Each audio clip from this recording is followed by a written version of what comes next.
네, 안녕하세요. 광주광역시 비정규직 지원센터 2023년 온라인 노동인권 교실 시청해주시는 여러분 반갑습니다. 네, 2023년 버전으로 돌아왔는데요. 2023년에도 저와 함께 노동인권 교실을 함께 좀 이렇게 들어볼 텐데요. 저는 사회를 맡은 광주청년유니온 위원장 김다정입니다. 반갑습니다. 안녕하세요. 저는 오늘 같이 함께하는 공인노무사 박영민입니다. 저는 노동인권 실현을 위한 노무사 모임에서 활동하고 있고요. 오늘 청년유니온 위원장님과 함께 이렇게 영상을 찍게 돼서 참 반갑고 좋습니다. 반갑습니다. 저희가 또 2023년에도 좀 이제 온라인으로 노동자분들 만나뵙는 이런 시간을 준비했는데요. 일하는 분들에게 가장 중요한 것, 바로 이제 노동자뿐만이 아니고 사실 모든 시민들에게 되게 중요한 문제죠. 바로 안전과 건강입니다.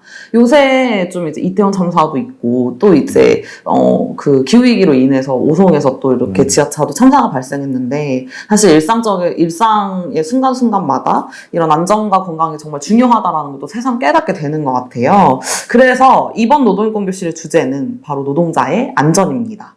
우리나라도 노동자의 안전을 위해서 규정한 법이 있고 다양한 제도들이 운영되고 있지만 안타깝게도 아직도 이 산업 현장에서 목숨을 잃거나 다치고 혹은 이렇게 병에 걸린 노동자들이 굉장히 많아요. 그래서 오늘 노무사님하고 좀 이런 이야기를 나눠보려고 합니다. 네. 우리나라 노동법 사실 굉장히 잘 돼 있죠. 이게 글로만 봤을 땐 굉장히 잘 돼 있어요. 근데 문제는 이 법이 현장에서 얼만큼 좀 실효성이 있게 좀 이렇게 발휘할 수 있냐, 이 실효성을 발휘할 수 있냐라는 것 같아요. 그 전에 조금 이 법에 대해서 알아봐야 되는데, 일을 하다가 다쳤을 때, 업무상 재해 예방을 위한 법적인 의무가 있는지 먼저 질문 좀 드릴게요. 우리나라의 이제 산업안전과 관련된 법은 크게 예방을 위한 법과 처벌을 위한 법, 그리고 보상을 위한 법이 이렇게 세 가지가 있습니다. 그래서 우선 우리 법에는 예방을 위한 법에는 크게 산업안전보건법이 있고요. 그리고 사후적인 처벌을 위한 법으로 중대재해처벌법이나 형법상 업무상 과실치사죄로 지금 사업장에서 가해자에게 처벌하는 이렇게 법이 있습니다. 그리고 노동자들이 산재로 그리고 사고로 피해받은 분들을 위해서 피해 보상을 받기 위해 산업재해보상법에서 보호하고 있다라고 보시면 될 것 같습니다. 네. 예전에 되게 재밌는 광고가 하나 기억나는 게 사무직 노동자가 일을 하다가 종이에 손을 댄 거예요. 근데 동료가 와서 야, 너 이거 산업재해야 라고 말하는 광고가 되게 문득 생각이 나는데 현장에서 근데 좀 산업재해의 범위가 어떻게 되는지 사실 노동자분들 잘 모르시거든요. 저도 사실 마찬가지고 법률 위반 시에 좀 산업재해에 해당하는 내가 일을 하다 다쳤다라고 이제 업무상 어떤 재해나 질병에 해당하는 사항들에는 좀 어떤 것이 있는지 궁금합니다. 방금 말씀하신 대로 간단하게 산업재해는 그 노동자가 사업장 현장에서 일을 하다가 다쳤거나 사고를 당했거나 뭐 사망하거나 질병에 걸린 것이라고 간단히 좀 생각을 하시면 될 것 같아요. 그래서 우리 법에는 근로자가 그 업무에 관계되는 작업 또는 그 밖의 업무로 인하여 사망 또는 부상 그리고 질병, 장애에 걸리는 경우를 산업재해라고 하고 있습니다. 그래서 간단하게 생각하시면 업무상 사고, 그 다음에 질병, 그리고 출퇴근 중에 사고를 입었을 때 우리나라는 산업재해로 인정하고 있다. 이렇게 생각을 하면 되고요. 여기서 가장 중요한 게 업무와 관련성이거든요. 업무와 연관성이 인정되고 그 상병 간의 인과관계가 인정이 되면 산업재해로 인정된다. 이렇게 생각하시면 될 것 같아요. 듣다 보니까 굉장히 궁금한데 예를 들어 제가 출근을 하고 있어요. 근데 출근을 하다가 뭐 교통사고나 뭐 이런 걸 당했다라고 하면 사실 그것도 산업재해에 해당하는 부분인가요? 네, 인정됩니다. 네. 그렇군요. 여러분 잘 아셨죠? 네. 근데 단서가 하나 있습니다. 네. 회사에 출근하다가 다쳐야 돼요. 네. 회사에 출근. 혹시 이탈을 해서 개인적인 용무로 다른 곳에 가다가 다친 경우에는 개인적인 업무이기 때문에 산재로 인정되지 않지만 회사로 출근 과정 중에 일상적인 경로를 벗어나지 않아서 사고를 당하면 출퇴근 재해로 산업재해로 인정됩니다. 그렇군요. 네. 한 가지 정도 더 이제 조금 더 이야기를 해보면 이불 밖은 위험해, 뭐 집 밖은 위험해 이런 말이 있잖아요. 아무리 조심하면서 일을 해도 일을 하다가 다칠 수 있는 게 사실 사람이죠. 그러니까 불가피한 경우를 좀 늘 상시적으로 좀 대비를 해야 하는데 노무사님이 생각하시기에 사업장에서 가장 중요한 어떤 산재 예방 의무 한 가지만 꼽자면 무엇이 있을까요? 뭐 교육도 좋고요. 네, 그 산업 현장은 정말 다양하잖아요. 예를 들어 뭐 자동차 회사도 있고 뭐 건설 현장도 있고 조선소도 있기 때문에 각자의 업무 현장에서 각자 어떤 업무를 하느냐에 따라서 작업의 특수성이 있기 때문에 저희가 일괄적으로 사업장마다 어떤 걸 좀 준수해야 된다라고 꼭 집어 말하긴 그렇지만 사업장 특수성에 맞게 말씀하신 것처럼 산업안전보건교육이 좀 제일 중요할 것 같습니다. 최소한 노동자들이 그 사업장 안에서 어떤 일을 업무를 하는지에 대해서 사업주가 작업계획서를 만들고 그 현장에서 어떻게 업무를 하는 것이 안전한 것이다. 그리고 안전조치 의무를 노동자들에게 고지를 해주고 노동자가 그에 맞춰서 교육을 받아서 안전하게 업무를 하는 게 노동자들이 현장에서 좀 그나마 좀 적게 다치고 안전하고 행복하게 일을 할 수 있지 않나 좀 싶습니다. 네. 사실 이제 여러 가지 좀 고민들이 드는 게, 우리가 좀 사회적으로 이슈가 되었던 그 산업재해 사고들을 보면, 뭐 2016년에 구의형 스크린도어 사고로 사망한 이제 김군, 그리고 2018년에 태어나라 발전소의 김영균 노동자와 같은 사례들을 보면, 사실 2인 1조 원칙을 지키지 않아서 좀 발생한 안타까운 사고였죠. 이렇듯 아주 기본만 지켜도 사실 사고가 안 날 텐데 위 두 사례 말고도 좀 기본을 지키지 않은 비슷한 사례로 경험한 안타까운 사고가 있다면 좀 한번 소개해 주시겠어요? 말씀해 주신 뭐 고 김영균 사건이나 구의역 스크린도어 김군 사건이나 그리고 저희가 안타깝게 SPC에서 제빵 공장에서 20대의 여성 노동자가 기계에 좀 빨려 들어가서 안타깝게 사망한 사고 같은 저희 사회적으로 좀 이슈가 크게 되는 사건들이 많이 있잖아요. 얼마 전에 2023년도 6월 11일에 광주에 있는 그 남구 봉선동에서 한국건설 아파트 건설 현장에서 좀 안타깝게 작업자가 추락하는 리프트에 좀 약간 맞아가지고 사실 좀 사망하는 좀 안타까운 좀 사건이 있었습니다. 이 사건은 똑같습니다. 고인이 휴일에 일요일에 혼자 작업을 하시다가 2인 1조로 작업을 수행해야 된다는 기본적인 원칙도 지켜지지 않은 채 작업을 하시다가 안타깝게 사망하셨거든요. 휴일에 사망하셨고 고인이 사망한 지 1시간 이후에 사고 발생 시점으로부터 약 2시간이 지난 시점에서 사고 현장을 이제 관리자들이 발견을 했고 그 시신 수습까지 한 4시간 정도가 걸린 좀 안타까운 좀 사건이 있었습니다. 네. 정말 좀, 하나 좀 떠오르는 게, 구의역 김군 그 스크린도어 사고 때도 많은 청년들이 그 구의역 그 지하철 플랫폼에 가서 막 포스트잇도 붙이고 추모행동을 했었죠. 그때 이제 그 포스트잇을 이제 계속 역사 안에다 붙이니까, 그 코레일 정규직, 그 지하철공사 정규직 노동자 2분이 와서 그거를 뗐어요. 그래서 그거를 보고, 비정규직은 혼자 일하다 죽고, 정규직은 둘이 와서 포스트잇을 뗀다라는 그 트위터의 글이 굉장히 좀 화제가 됐었는데, 이렇듯 아주 기본적인 원칙을 지키지 않아서 좀 발생하는 안타까운 사고들이 많이 있는 것 같습니다. 저희가 이제 2020년에 중대재해기업처벌법 운동본부를 광주 전남에서 강청년회를 좀 만들면서 저희가 그때 이제 산재 산업 통계를 보고 또 전국적으로 좀 중대재해처벌법을 만들자는 좀 그런 움직임들이 있었잖아요. 그때 저희가 그 산재 통계를 보니까 2020년 한 해에 하루 평균 6명, 2020명 정도가 이제 매년 이렇게 산업재해로 퇴근하지 못한다는 사실을 좀 발견을 했어요. 그러면서 좀 되게 안타깝고 되게 슬픈 마음으로 사실 그때 좀 활동을 열심히 했던 것 같은데 지금은 조금 산업재해 사망자가 좀 얼마 정도 되는지 궁금합니다. 좀 어떠실 것 같으세요? 중대재해처벌법이 생겼으니까 약간 사망자 수가 좀 줄었다고 생각하세요? 늘었다고 생각하세요? 그래도 조금 줄지 않았을까요? 반대입니다. 아, 반대입니까? 네. 좀 안타깝게 작년 대비 산재 사망자 수가 2,223명이거든요. 근데 사고 사망자 수가 874명이고 질병은 나머지 인원입니다. 그리고 전년 대비 사망자 수가 통계 자료를 보니까 6.9%가 올해 증가했습니다. 그리고 사고 사망자 수는 5.6% 증가한 숫자거든요. 법은 약간 처벌 수위를 강하게 해서 바뀌긴 했지만 현재 우리 일상에서 작업 현장에서 여전히 이런 사고가 많이 발생하고 있고 저희가 이제 사후적인 처벌도 참 중요하긴 한데 사업주에게 경각심을 주는 것도 너무 중요하지만 이제 사전 예방 부분에도 좀 초점을 좀 맞춰야 될 시점이 아닌가 좀 싶네요. 처벌은 그러면 법 제정 이후에 좀 처벌 건수가 좀 늘었나요? 어떤가요? 제가 오기 전에 좀 조사해왔습니다. 준비되신. 네. 2023년도 6월 기준으로 현재 노동청에서 수사가 마무리된 사건이 약 69건이 있거든요.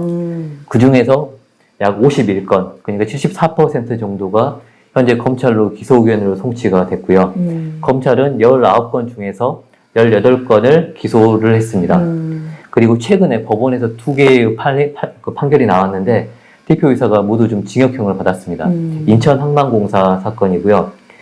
평균적으로 노동청에서 수사에 착수해가지고 검찰에 송치할 때까지 한 132일 정도가 걸리고 검찰이 수사한 이후에 처분 내릴 때까지 약 237일 정도가 걸린다고 합니다. 그리고 중대재해 사건의 책임자, 최고 경영 책임자가 법원 앞에서 서기까지는 약 1년 정도 좀 걸린다고 합니다. 그리고 현재 중대재해처벌법이 시행 초창기이기 때문에 처벌 수위에 대한 논란이 좀 있긴 하지만 여전히 좀 그러니까 좀 되게 센 처벌 같은 경우에 좀 부족한 부분이 있고 대부분 처벌이 벌금이나 집행유예에 좀 불과하거든요. 그래서 여전히 우리 사회에서 빈번하게 발생하고 있는 산업재해에 대해서 우리 사회가 사업주에 대해서 뭐 사회적 경제적인 책임을 좀 묻는다는 부분이 약간 인식이 좀 부족하다라는 측면이 있고 그런 기업의 행태에 대해서 관리 감독해야 될 노동청이나 지자체, 검찰, 사법부가 현재 책임을 다하고 있는지에 대한 좀 의문이 좀 있습니다. 법을 사실 되게 그때 엄청 전국적으로 이 요구가 굉장히 높았잖아요. 법 제정에 대한 요구가 높았고 이제 전국 각지에서 이 중대재해처벌법을 만들기 위한 여러 가지 움직임들이 있었는데 어째저째 해서 만들긴 했지만 아직도 조금 좀 부족한 부분이 있는 것 같습니다. 그래서 네, 맞습니다. 사실 뭐 그때 뭐 유예기간 그 사업장별로 또 유예기간 2달 만에 그래서 또 엄청 막 싸우고 그랬었는데 좀 되게 아직도 줄지 않았다는 게 좀 굉장히 충격이고요. 현장에서 조금 많이 물어볼 만한 질문을 좀 드리려고 해요. 저희 이제 청년유니온도 상시적으로 노동상담을 하는데요. 노동상담 진행하다 보면 가장 많이 묻는 이제 질문 중에 하나가 산업재해 관련해서 산업재해로 이걸 처리하면 보험료가 오르는지 요거를 되게 많이 물어보시더라고요. 그래서 실제로 산업재해로 처리했을 경우 산재보험료가 오르나요? 많은 사업주 분들께서 산업재해를 신청하게 되면 나중에 산재료 폭탄을 맞는다. 이렇게 좀 걱정을 많이 하세요. 그리고 노동자분들께서도 정말 좀 선하신 분들이 많이 있기 때문에 나중에 산업재해 신청을 해서 승인이 되면 내가 사업주에게 큰 피해를 주는 것이 아니냐 라면서 산업재해 신청을 약간 좀 꺼려 하시는 분들이 많이 있어요. 그런데 그게 전부 다 좀 잘못된 편견입니다. 네, 실제로 그 산재보험료를 전액 사업주가 부담하는 건 맞지만 나중에 산재가 인정돼서 처리를 할 때 그 부분이 반영돼서 보험료가 전부 다 올라가는 것은 아니거든요. 우선 그 사고성 재해의 경우에 산재보험료 같은 경우가 산재가 일어난 빈도수와 과거 3년 동안 납부한 보험료를 비교해서 만약에 그 계산에서 일정 수준 이상이 될 경우에만 산재 보험료가 좀 올라가는 측면이 있습니다. 그리고 직업성 재해 중에서 질병 같은 경우 있잖아요. 질병은 그 산재 보험료 산입을 할 때 포함이 좀 되지 않습니다. 그리고 30인 미만 같은 경우에도 산재 보험료가 올라가지가 않아요. 그래서 일반 노동자들 분께서 만약에 골병 들었다, 직업성 질병이 생겼다고 하셨을 때 마음 놓고 편하게 근로복지공단에 산업재해를 신청하셔도 될 것 같습니다. 사실 또 보험을 또 넣기 때문에 사대보험을 또 넣으면은 사실 세금을 내는 만큼 또 이제 저희가 사실 그런 상황들을 대비해 세금 또 내는 게 있겠죠. 네. 좀 저는 이 영상 보시는 분들 중에서도 사실 사장님들도 좀 계실 것 같아요. 저희가 노동상담 열어놓으면은 그 노동자분들도 오시지만 가끔 사장님이 전화가 오실 때가 있거든요. 그래서 표준근로 계약서 양식을 못 찾겠는데 어디서 이걸 받을 수 있냐 막 이런 질문도 막 물어보시고 이거 사대보험 어떻게 신고하냐 막 이런 거를 노동자분 전화해서 물어보세요. 그래서 좀 그런 경우가 덜어 있어서 만약에 정말 피치 못하게 사고가 일어났다 했을 때 사업장에서 일을 어떻게 조금 처리해야 되는지 그 절차들을 조금 알려주시면 좋을 것 같습니다. 사실 사장님들이 저를 많이 안 좋아하셔가지고 저는 노동자의 편에서 노동인권을 위해서 하다 보니까 본의 아니게 사장님들을 많이 맞대응하는 경우가 많이 있거든요. 근데 제가 사장님들께 항상 똑같이 하는 말씀이 있습니다. 이제 만약에 이런 사고가 발생했을 때 사건을 은폐하려고 하지 마시고 빨리 진상 규명하시고 사건에 대해서 잘못한 부분이 있다면 빠르게 인정을 하시고 재발 방지 대책을 마련하신 다음에 피해자들을 위해서 배보상 조치나 산업재해 신청하는 거에 최대한 협조를 하시는 게 사장님한테도 너무 좋고 노동자분한테도 좋고 향후에 사업을 운영하는 그 작업장에서도 너무 좋은 것이다라고 제가 항상 말씀을 좀 드리거든요. 오히려 아까 산업재해 신고를 은폐하게 되면 사업장 안에서 이제 이렇습니다. 만약에 산업재해가 발생하게 되면 사망 또는 3일 이상의 휴업이 발생한 경우에 그 사장님들은 무조건 산업재해 발생에 대한 사실을 1개월 이내에 관할 고용노동부에 산업안전처의 지도과에 신고를 하게 돼 있어요. 만약에 신고를 하지 않게 되면 1,500만 원 이하의 과태료에 처하게 됩니다. 그리고 중대재해 사고가 발생했는데 그 사실을 은폐하고 동지청에 신고하지 않게 되면 또 3천만 원 이하의 과태료에 처하게 됩니다. 그래서 사고나 3일 이상의 휴업이 발생한 경우에 산재를 은폐할 것이 아니라 무조건 공상 처리하는 거는 전부 불법이거든요. 전부 산재 은폐에 해당합니다. 그래서 산재 은폐를 하지 마시고 가급적이면 빠르게 사고 경위를 파악하신 후에 지휘자분과 협조하에 산재 신청을 하신 다음에 그리고 관할 지청에 신고를 하시고 나서 향후에 동일한 사건 사고 발생하지 않게 재발 방지 대책을 마련하시고 대응하시는 게 가장 합리적이고 바람직한 방법이다라고 말씀드리겠습니다. 네, 사장님도 잘 아셨죠? 네. 감추지 마시고 신고하세요. 좀 이제 근본적인 이야기를 해보려고 해요. 산업재해가 사실 법도 좀 만들어지고 좀 어쨌든 좀 좀 미흡하긴 하지만 어쨌든 제도적인 장치들이 좀 있기는 한데 어떤 점이 바뀌어야 좀 산업재해가 줄을 수 있을지 그 근본적인 원인이 무엇인지 조금 궁금합니다. 우선 각각의 역할이 좀 다 있을 것 같아요. 노동자의 역할, 그리고 사업주의 역할, 그리고 관리 감독해야 될 노동청이나 지자체, 그리고 정부의 역할이 이렇게 있을 것 같습니다. 그래서 노동자 같은 경우에는 이제 모든 것이 다 본인의 책임이다라고 생각하지 마시고 사업장에서 발생한 어떤 부상이나 사고에 대해서 국가가 보상할 책임이 다 있거든요. 무과실 책임으로 우리 국가에서 다 보장을 해주고 있습니다. 그래서 가급적이면 사업장 안에서 안전보호 조치 의무나 준칙이 있으면 거기에 따라서 본인의 몸이 가장 소중한 것이니까 그걸 준수하면서 작업을 좀 하시면 될 것 같고요. 사업주 분께서는 아까 제가 말씀드린 바와 같이 이런 사고가 발생하지 않게 예방 조치와 사후적인 조치도 약간 좀 준수하면 좋겠다라는 말씀드리고 마지막으로 관리 감독해야 될 노동청의 또 역할, 사업장을 관리 감독해야 될 의무나 그리고 여러 가지 조치들을 좀 취하면 가장 좋을 것 같습니다. 네. 저희가 정말 사실 나눌 이야기가 많은데 이제 좀 마무리를 해야 될 시간이 왔습니다. 전 보고 계신 분들도 굉장히 아쉬울 것 같아요. 아쉬운 소리가 지금 되게 느껴지고 있는데 마지막으로 좀 이제 산업재해 당사자분들 혹은 이 영상을 보고 계시는 분들께 하고 싶은 말을 그냥 하면 재미가 없기 때문에 5글자로 한번 마지막으로 말씀을 남겨주시면 좋을 것 같습니다. 좀 고민했는데요. 제가 어젯밤에 잠을 못 잤습니다. 이게 MZ식 방식, MZ식 사회. 그래서 좀 고민하다가 오늘은 산업재해를 당하신 분들을 제가 유가족 분들이나 제자들 좀 많이 만나거든요. 제가 항상 좀 하는 말씀이 있어요. 몸이 먼저다. 가족 생각에 병원 가세요. 그리고 사고 발생하면 저희에게 연락 주세요. 그리고 댓글 주시기 바랍니다. 댓글 주세요. 몸이 먼저가 정말 너무 맞는 말씀인 것 같아요. 오늘 이렇게 조금 노동자의 안전 관련해서 좀 산업재해 사례들 그리고 산업안전보건법의 개념에 대해서 좀 알아보고 만약에 이게 발생했을 시 좀 어떻게 해야 될지도 좀 같이 알아보았습니다. 저희가 이제 오늘 준비한 영상은 여기까지고요. 여러분 몸이 먼저다. 궁금하신 점은 댓글로 많이 남겨주시고요. 구독과 좋아요, 알람 설정까지 부탁드리겠습니다. 저희 마지막 인사하고 마무리하도록 하겠습니다. 마지막 인사를 같이 할까요?